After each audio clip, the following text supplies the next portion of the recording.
درود دوستان، خبری خوش. انیس یعقوبوف با لیگ LFA، این لیگ آمریکایی است، قرارداد بست و نصیب باشد 23 ینوار در برزیلیا یک محاربه میگذارند در لیگ LFA.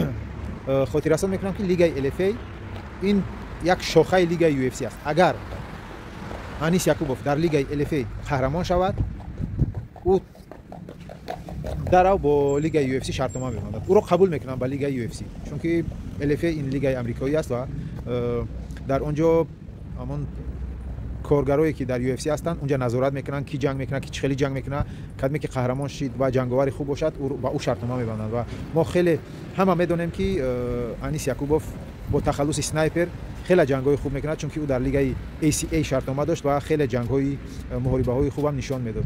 دوستان، انیس یعقوبوف رو در کامنت ها تبریک کنید و دعا کنید که او قهرمان LFA شود و ان شاء الله که در آینده ما او رو در لیگ UFC ببینیم. دوستان، در کانال مشتی تاجیکی ابونه شوید و خبرهای خوش رو از کانال مشتی تاجیکی انتظار باشید. خدا یار و یاورتان.